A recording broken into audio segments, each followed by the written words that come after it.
Let's get updates on Russia's invasion of Ukraine now. Russian Defense Ministry says its air defense systems has destroyed 7 Ukrainian drones overnight over the Belgorod, Bryansk, Kursk regions and the Black Sea. The Defense Ministry says that it thwarted what it called an attempt by the Kyiv regime to carry out terrorist attacks using fixed-wing unmanned aerial vehicles against targets on the territory of the Russian Federation. The ministry adds that it shot down 2 UAVs over the territory of the Belgorod region, 2 over the Bryansk region, 2 over the Kursk region, and 1 over the Black Sea. Ukraine has not commented on this overnight drone attack. Meanwhile, Ukrainian officials say 6 people have been injured in Russia's overnight attack in the capital, Kyiv. According to Ukrainian military, Russia launched 48 drones into the region, 26 of which were shot down.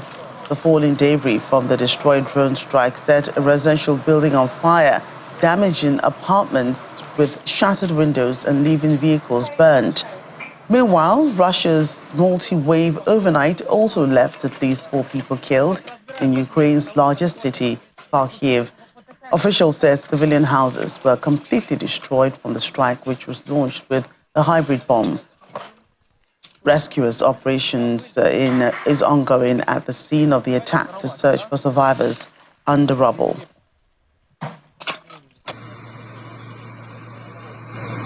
And staying with Russia's strikes across Ukraine, 1 person was killed and 15 others injured in the Ukrainian city of Kharkiv. The missile attack also damaged a 3-story residential building. Ukrainian President Volodymyr Zelensky condemned the attack on his hometown and called for renewed efforts to force Russian President Vladimir Putin to halt the war. Mr. Zelensky wrote in a post which partly reads, "Every handshake with war criminals Putin boosts his confidence. Every pleasant smile convinces him that he can get away with his crimes." The Pentagon spokesperson Sabrina Singh has announced that an estimated 10,000 North Korean soldiers have been sent to Russia to train and fight against Ukraine in the next several weeks. According to the Pentagon, some of the 10,000 North Koreans deployed to eastern Russia for training, up from an initial U.S. estimate of 3,000 last week, have moved closer to the Ukrainian border. On Monday, NATO Secretary General Mark Rutte, who confirmed North Korean troops deployment, says it represents a significant escalation in the Ukraine conflict and was a dangerous expansion of Russia's war. Meanwhile, South Korean President Yoon Suk-yeol and Ukraine's President Volodymyr Zelensky have agreed to hold a strategic consultation to jointly respond to illegal military cooperation between Moscow and Pyongyang. South Korean lawmakers also noted that some high-ranking North Korean military officials and troops deployed to Russia for the war in Ukraine might move to the front line.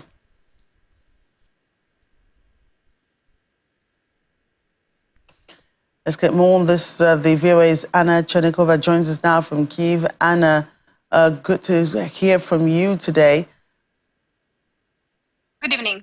Right. So first, Anna, before we go into the overnight strikes across Ukraine, can officials in Kyiv confirm the deployment of North Korean troops to the front line?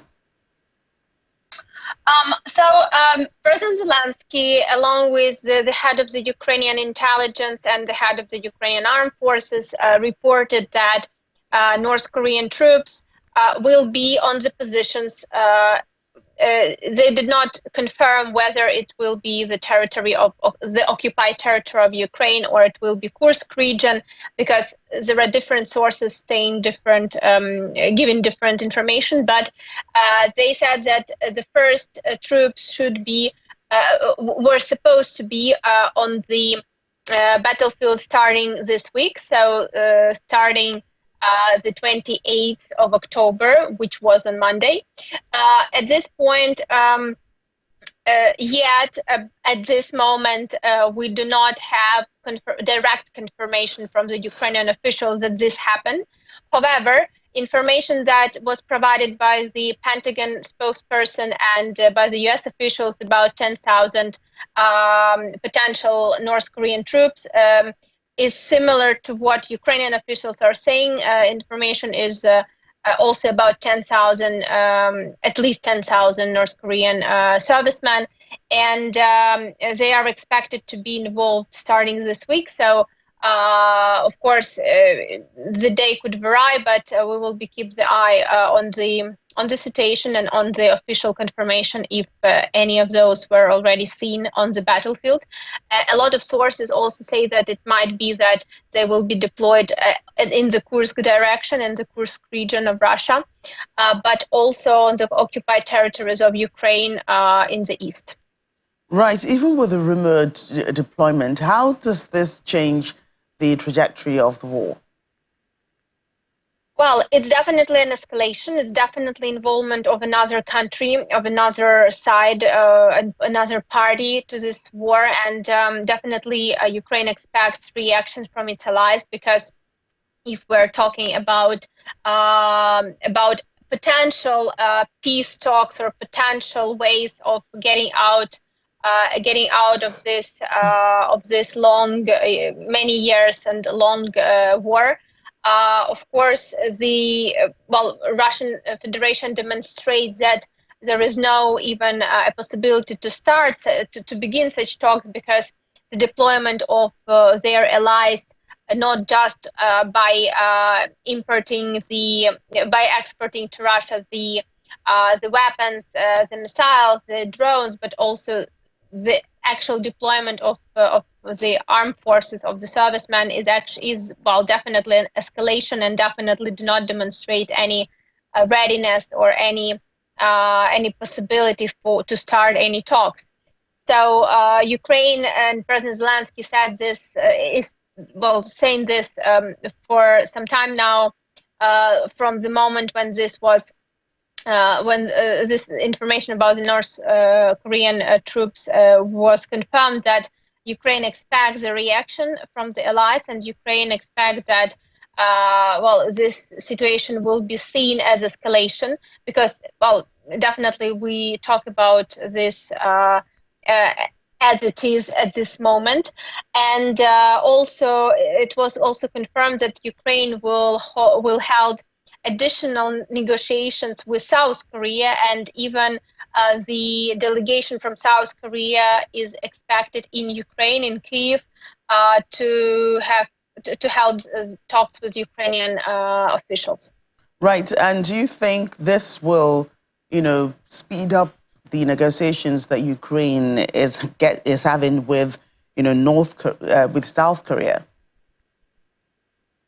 Well, definitely this will, develop Ukrainian and South Korean relations, and probably speed up the decision of South Korea to actually get more involved in helping Ukraine fighting in this war, because it's not only Russian forces now, but also North Korean, and for South Korea, it's also a very dangerous and very not very, let's say, not a very convenient turn in this war, because North Korea is a threat. North Korea acts very very unpredictably and very aggressively. And now we can see that it's not only with what the leader of North Korea is usually saying, and with all of his nuclear threats and other kind of threats, but actual deployment of troops in Russia-Ukraine war. Well, it's something that also for South Korea, is an escalation that could be a very dangerous sign and dangerous ring for potential escalation between North and South Korea as well. Again, this is what how experts see this, and this is what is discussed, and we can see that probably for South Korea this is the case, because again, the negotiations with Ukraine, new negotiations, more deep negotiations, is what they decided to do at this point. So probably this is the case. Right, and back to the overnight strikes, Anna. We see civilians killed, others injured, homes and cars destroyed. Many wonder where both parties are in terms of peace negotiations to end this prolonged war. Well, as I already mentioned before, Russian Federation demonstrates escalation steps with North Korean troops involved, and also do not demonstrate any desire to stop or to let's say get rid of the idea of shelling of the Ukrainian territory constantly. Other way around, we can see that the shelling is more intense now, and as the heating season is starting in Ukraine from the beginning of next month, so this week. This is what Ukraine expects. Ukraine expects that Russian Federation will intensify the shelling, both with missiles, with drones, with aerial bombs in the areas where it is possible for Russia, and also Ukraine expects more attacks on the energy infrastructure. So it's definitely I definitely can confirm that in Ukraine there is no no one sees the sign that any negotiations are possible at this point, because Russia demonstrates the intensification of the attacks. And finally, Anna, amid the strikes, how are Ukrainians and those on the front line bracing up for the winter?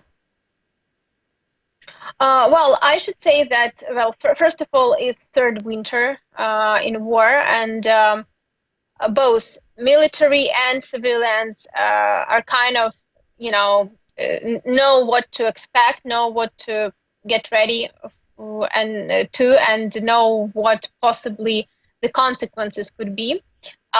In terms of the troops, well, of course, both sides are trying to get as far at the front lines as possible and to create as strong protection and defense lines as possible, because as winter is coming and as weather is getting colder, it is getting more difficult. So before cold weather, cold winter, of course, both sides are trying to get to the best positions for them.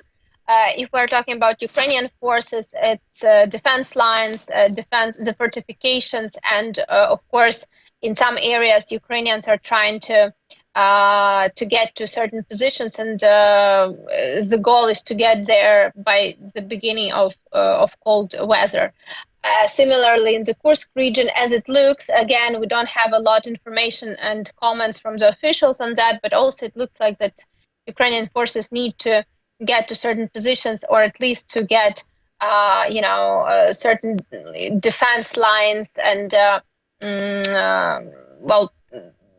positions to keep during the winter period ready. So this is also one of the tasks. And if we're talking about civilians, people are getting ready that it will be a very bad situation with electricity, because as I already mentioned, Russian forces prepare more attacks. This is according to Ukrainian intelligence, and not only Ukrainian intelligence, but also the allies confirmed that Russian Federation is getting ready to intensify the attacks on the energy infrastructure. So people are buying all possible devices to survive the winter.